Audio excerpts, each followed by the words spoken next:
Hey, what's going on, my cringy crew? Welcome back to Nerd HQ.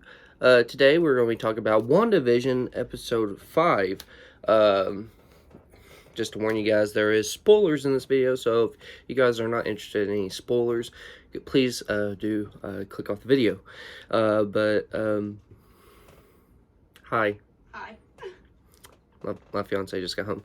So, anyways, so WandaVision. Okay, so episode 5. It's it seems like every episode things are getting crazier and crazier, with every episode. This one, normally the WandaVision episodes, they are based around sitcoms, and then the fourth episode kind of broke that sitcom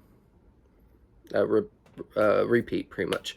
Episode 4 pretty much went into detail with what everything's going on with the outside of the bubble, pretty much, of outside Wanda's world. Now, and it kind of explained everything that was really going on with Sword. It explained quite a few things, not everything. While at the same time, it gave left us with some more questions. Now, with that being said, episode 5 kind of does a bit of both. It takes place during like the 80s sitcom era. A lot of stuff going on. There's everything that's going on in Wanda's world, and then also they take it outside of Wanda's world, and we go back to Monica and everything that's going on there.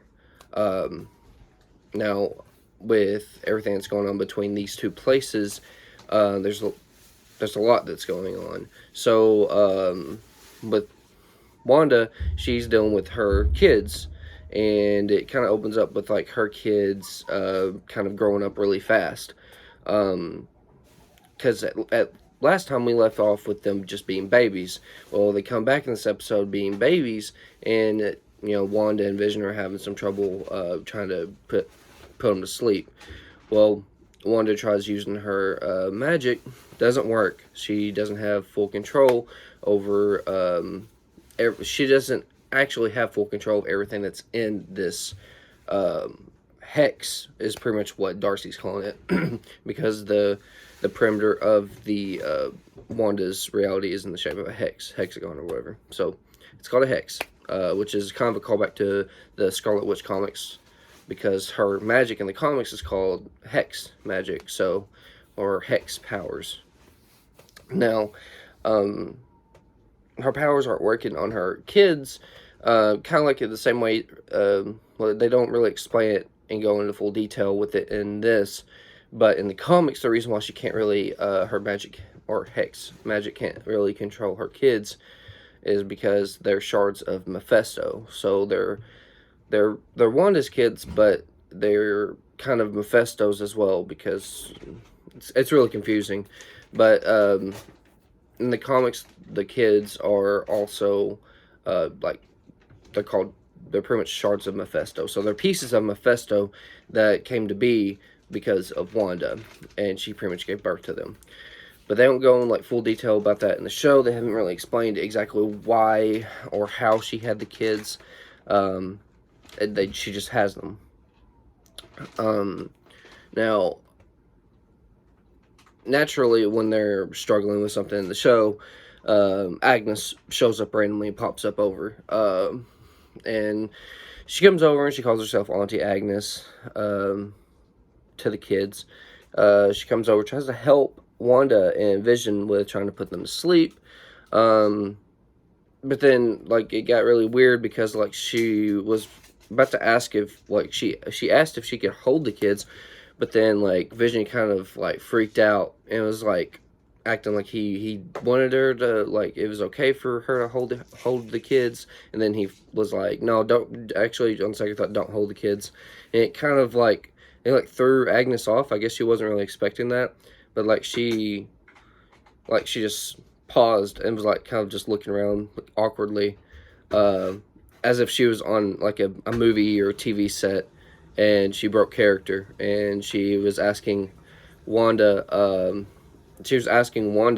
if, thank you. Sorry. Man, can't do nothing, man. So, man, I just forgot what the fuck I was talking about. I'm sorry, I'm doing laundry. It's okay. Anyways, so, thing about it is Agnes broke character. That's right. She broke character, and it's like she's kind of different from everyone else that's in this hex. Everyone else is kind of like under mind control, but Agnes seems to be like she's aware of it all, and she's just kind of playing along. I mean, she literally broke character and asked Wanda and looked at her if she could just take it from the top, because it's like she forgot her line, because Vision kind of went like off the rails on his. So it was really weird. But even Vision realized it, and he tried to talk to Wanda about it, but she didn't. Like, she wanted to play it off like she wanted to act stupid about it. Like, she was like, I don't know what you're talking about. But then you see Agnes start spraying like what she calls lavender over the kids. And in some supernatural aspects, some people think that lavender is a thing that you use to keep. It's kind of like sage. It's used to keep negative energy and like demons and demonic energy away. Hence, Mephisto, supposedly. But like after she sprays the kids with lavender, Wanda and Vision continue to have their little dispute over the whole situation. But then they're like, oh wait, Vision's like, it's quiet because the kids aren't crying anymore. They go over and the kids are actually have grown up to like be like 5 years old. And then they have like this, and they do it like right in front of Agnes, and she doesn't say anything about it. She just like plays it off, like she just plays it off like you can't control the kids no matter what, huh? While she's sipping on some like dark liquor that she was going to use on the kids to put them to sleep, but you know. But then after that, it pans off into like their new little '90s sitcom intro. I forget which one it's from. It's from one I'd never really watched personally. But it's like a painting, and you see Wanda using like her magic to paint the brush on the canvas with the family on it. It's really cute. The whole thing's cute. You get to see Baby Vision and everything. And the pictures that they actually used for Wanda in the intro of her growing up, those are actually pictures of her, but edited to where there's like Sokovian flags and stuff kind of in the background. But yeah, then after the intro, it pans off into what's going on in reality. I'm just pretty much just gonna, from here on, I'm just gonna explain like bits and pieces, like of like the highlights of it. While they're out and about, in the actual reality part, Monica gets her stuff checked, like they do like medical checks and stuff on her. Her X-rays come back as negative. Because like they can't see nothing, like the screen's too bright, like they have to retake her stuff, and her blood samples, they have to retake them and all kinds of stuff. Like something's up with Monica. So apparently whatever happened, either before Monica went into the hex or after, something happened to her in between that time, where she got her powers. Because in the comics, Monica is actually, she's actually like she's a metahuman. Like she's got powers and stuff. Her superhero name in the comics is called Spectrum, and for a time she was called Captain Marvel. So there you go. Monica pretty much has her powers apparently. This might be like somewhat of like an origin story for her. Also, speaking of Captain Marvel, they brought up the fact of, they were talking about how powerful Wanda is if she could really manipulate reality, and Monica was pretty much like, well, she is a strong Avenger. I mean, she practically took out Thanos by herself, and then FBI agent Wu was pretty much just like, Captain, you could argue that point and say that Captain Marvel almost did that too. And she just kind of like snarled her nose, like Monica pretty much was like brushing that off, like she didn't want to talk about Captain Marvel, like she was throwing shade at Captain Marvel. So something that's happened there, and a lot of people are theorizing that the reason why Monica Rambeau's mom died is because of Captain Marvel, maybe Captain Marvel was for some was somewhat of the reason why Monica's mom ended up getting cancer. So that could be a big thing. That could be probably explored in Captain Marvel 2, but we'll see. Also, Monica apparently was texting somebody in the episode because they were trying to figure out ways to get into the hex without being harmed by the radiation and stuff like that. Well, she said that she needed to build this thing to get in there, and she needed a neurospace engineer, and she didn't say exactly who, but she said that she knew a neurospace engineer, and she started texting them. And there was a lot of emphasis on the camera, where the camera was placed, like, and just the way Monica was acting. She had a big smile on her face when she said that. So it's someone important. Even when she was texting them, the camera even paid off to show her hand texting them. So whoever she's messaging is important to the MCU or Marvel in general. So a lot of people have looked up to see just a list of neurospace engineers in Marvel's history. There's been Victor Von Doom, which there's already been some Fantastic Four rumors and hints and Easter eggs being thrown around in WandaVision. Reed Richards is another neurospace engineer. Of course, like Tony Stark, a bunch of like smart people in the MCU are neurospace engineers. But Tony's out, I think they said Shuri was a neurospace engineer.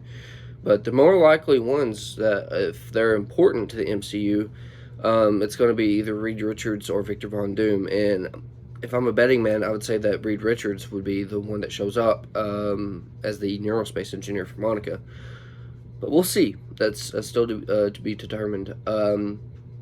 So after she tries to contact them, there's a bunch of other stuff that's happening inside Wanda's reality. The kids are growing up. They end up finding a dog. They name it Sparky. And Sparky's a big hint to the Vision Vision comics. Sparky is an actual android dog that Vision owned when Vision made his android family. And then Vision, when he shows up to the house during this time when he's introduced to Sparky or whatever, he's like in his normal face, not his like robotic face. And Wanda asks him like, okay, well, why are you so formal right now? And he's like, well, I just have a feeling that someone might show up unexpectedly. As soon as he says that, Agnes pops up out of the blue, coming through the door with a freaking doghouse. Like, she knew like that there was going to be a dog there. So there's a lot of coincidences with her. So something's up with that. So after Agnes pops up, and Agnes is actually the one that gives Sparky his name because he licks the outlet, and she's like, well, how about Sparky? And then Wanda actually decides to, as she says, make it official, and she literally just makes a collar, and Vision's like, whoa, what are you doing? You just like used magic right in front of Agnes, like we're trying to hide our identities and everything. And she's like, well, maybe I don't want to hide anymore.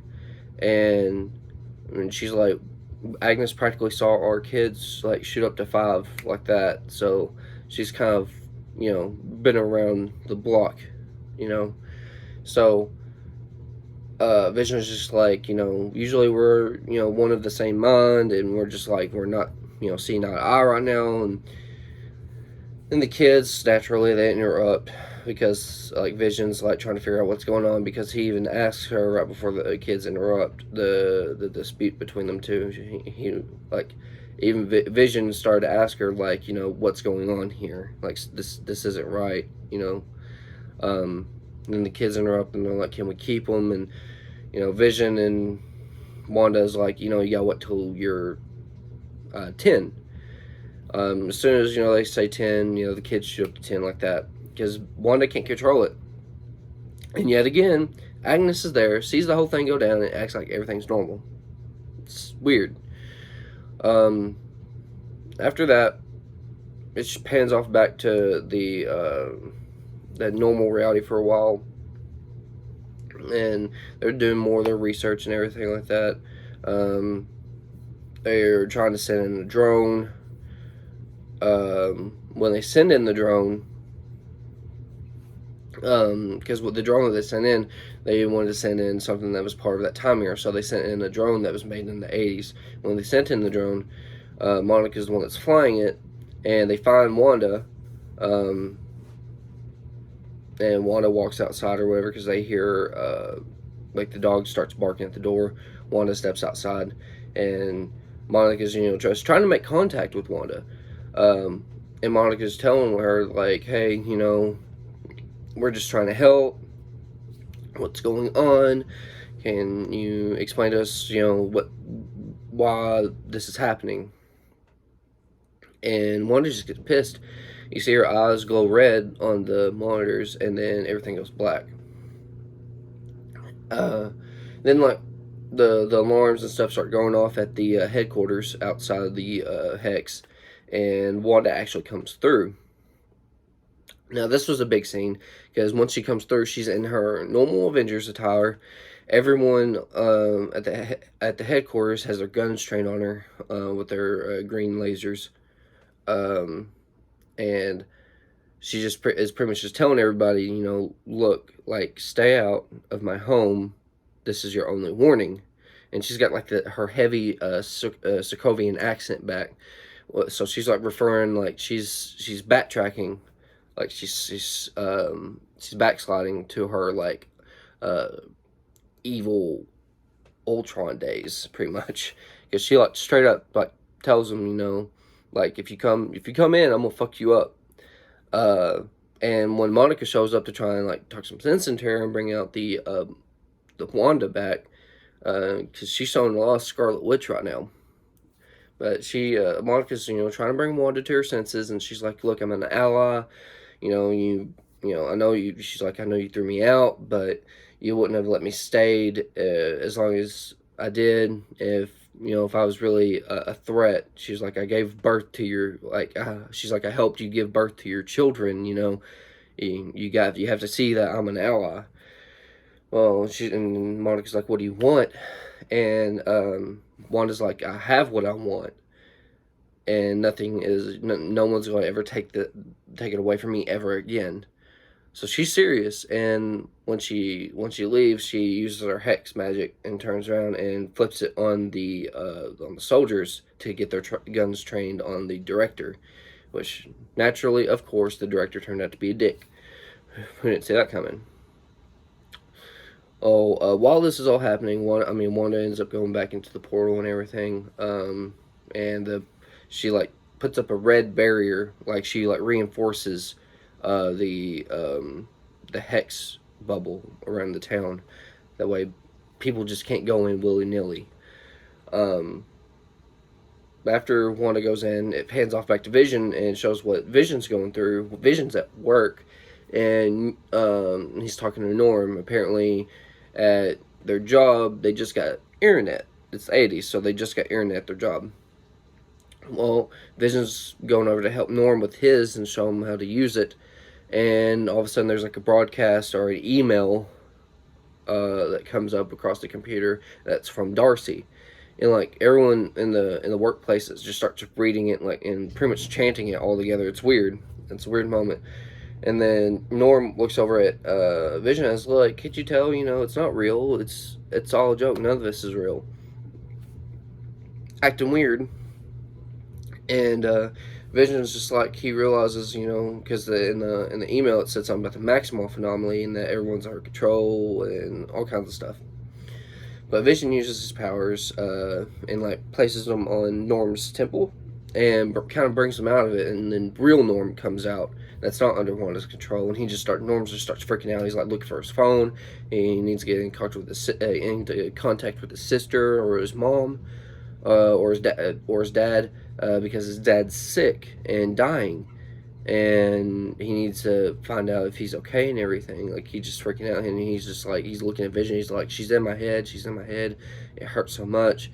Tell her to stop, please. And then like Vision, just like with as much panic as Norm's letting off, like just for his own safety, Vision puts him back into the stasis, at least for now. But then when Vision gets home later in the episode, he actually confronts Wanda, and this is where the big shit happens in this. After when Vision confronts Wanda, Wanda's just trying to blow it off like it's nothing, you know. Before I just continue with the big plot, Sparky actually dies in this episode too, right before Vision comes home. Because the kids go out looking for Sparky, and Wanda's helping them, but they end up finding Sparky over at Agnes's, but Agnes found him dead. Apparently, a lot of people were theorizing that Agnes killed Sparky because he was meddling around and probably found out something maybe. Because Wiccan, one of the twins, one of Wanda's twins, can actually speak through animals using his magic, because he got his magic from Wanda, while the other twin got his speed powers from Quicksilver, which is Wanda's brother. But just for the sake of them not finding out anything, I guess maybe Agnes killed Sparky, because she uses a very cliche excuse about like him eating, like Sparky eating some leaves that he wasn't supposed to, and it was poisonous to him, and it killed him. Sure, whatever. Agnes is sus as fuck. So after they find out that he's dead, like the kids are trying to talk Wanda into bringing them back to life, because they're like you can control the dead. And actually, Agnes at one point, like when they say that, she actually acts surprised. Like that's the first time she actually acts surprised about any of Wanda's powers. Okay, it's like she didn't know that she could bring people back from the dead, and if she would have brought Sparky back, who was to say that Agnes would have been found out? Maybe that's why she acts so like shocked. But yeah, like Wanda ended up having to do this whole cliche like sitcom 90s explanation about death, and had to tutor her kids, so to speak. And Vision shows up and is there for the kids, hugs them and everything, and then that's when it pans off to where they're at the house and Vision confronts Wanda. But Visions tells her that I saw that I brought. He pretty much says that he brought Norm to his senses and looked through Wanda's oversight. And Wanda's, like, okay, so, like, what do you mean? And Vision, was just trying to explain to her, like, you can't be doing this to people. And he's like, you may be able to control them, but you can't control me. And she's like, can't I? And then she just, like, rolls credits on his ass, like, and then she's like, I'm going to bed. And she just tries to like cut the conversation off just like that, and then Vision's like, okay, he's like, okay, he's like, well, you can't do this now. He's like, you can't do this anymore. He's like, you're done rewinding and editing this shit out. So he follows her and breaks scene, and the credits stop, and he's like yelling at her, and they almost get into a fight because he's just he's like, because one is like, I don't know what's happening. She's like, I don't know what you're talking about. And he's like, stop lying to me, like screaming at her. And they both like start floating and shit, like they're about to fight. And he's like, what's outside of Westview? And she's like, you don't want to know. And he's like, you can't make that choice for me, because she's like controlling him. She's like keeping him there.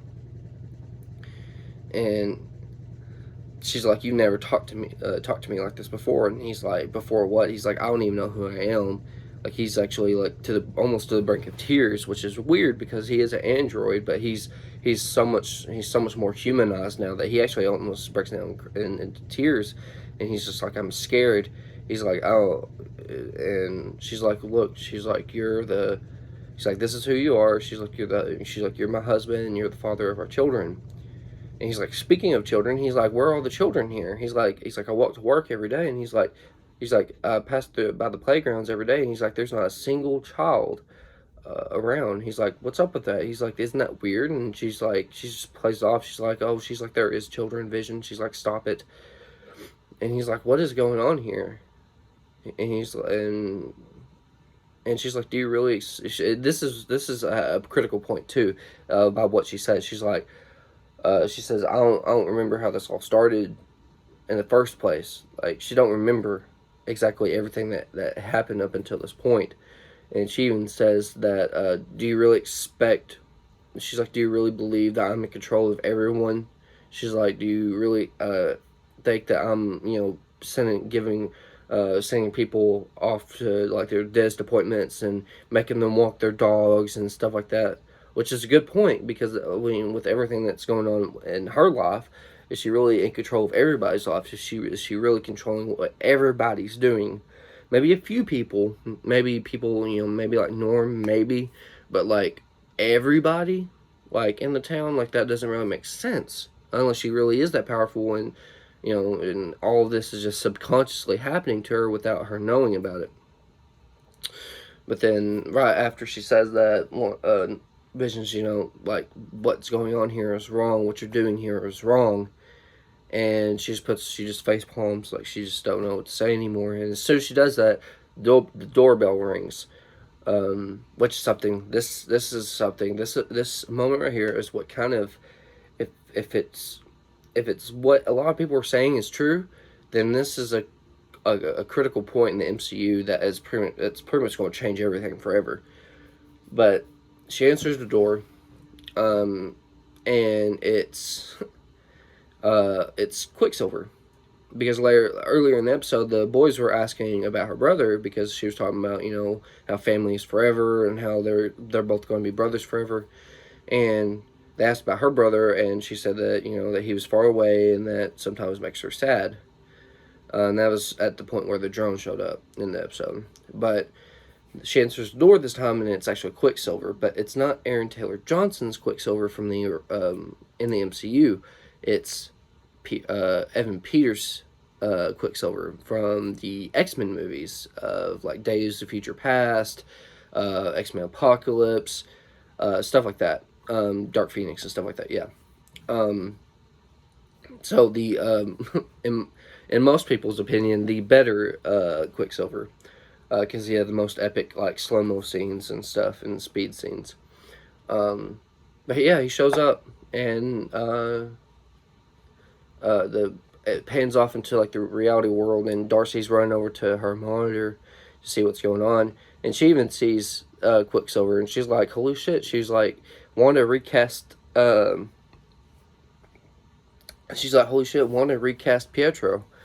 But in the X-Men movies, he's Evan Peters' Quicksilver is actually called Peter, not Pietro. But they don't call him by Peter, they call him by Pietro in this. So it's whatever's going on here is really weird, and no one really knows how to explain it yet. So, but this was a really long review over the episode. But this was a really big episode. Now, the next episode is supposed to be the Halloween episode, which is supposed to be even bigger. I'm sure in the next episode we might find out a little bit more about Evan Peters' reason for being there. A lot of people are theorizing that it's not really Quicksilver, that it's not even a Quicksilver from another multiverse, but that it's Mephisto, and he's disguising himself as Quicksilver to pretty much distract Wanda from leaving, because he wants her kids, pretty much. In the comics, that was what the whole reason was why she had the kids in the first place, is because Mephisto wanted them, because they was part of him, the shards of him, at least. But yeah, thank you so much, guys, for watching this video. If you're interested in checking out any more of my videos or my reviews, go ahead and click down on the subscription bar below. And also, I'll be doing more gameplay videos and stuff like that within the next few days. Should be doing one tonight, maybe. But yeah, keep an eye open for episode 6 review. I will be doing that pretty soon, hopefully. Episode 6 is going to be crazy, guys. It's going to be the Halloween episode. It's supposed to explain a lot more. And Evan Peters is supposed to be back in it. So, and hopefully it'll explain who he really is, what his intentions are, if he really is Quicksilver and he's just sent there by Mephisto, or if, you know, somehow Wanda subconsciously brought him there, or if really in disguise he is Mephisto, which would be crazy. Either way, any theory is going to be huge for the MCU, because if it's part of the multiverse, that confirms that he is actually from the X-Men, and he's really the first mutant to actually show up in the MCU, like confirmed mutant. Another theory is if it's just another Quicksilver and it's just a recast, that's still really cool because it's Evan Peters Quicksilver now. Another theory is if it's Mephisto, it's fucking Mephisto. That confirms that Mephisto is in the MCU and that he's gonna be another big villain. So either way, any theory it's gonna be huge for the MCU. So stay tuned. There's been new trailers for Falcon and Winter Soldier. It looks really good. It's supposed to literally come out like as soon as WandaVision's done and over with. So we're gonna have stuff that comes out almost every month, guys. Heck, Black Widow comes out in May, and Loki comes out the same month. So I guess just stay tuned, guys, and I'll be making more videos for you guys soon. So peace out, cringy crew, and have a cringy day.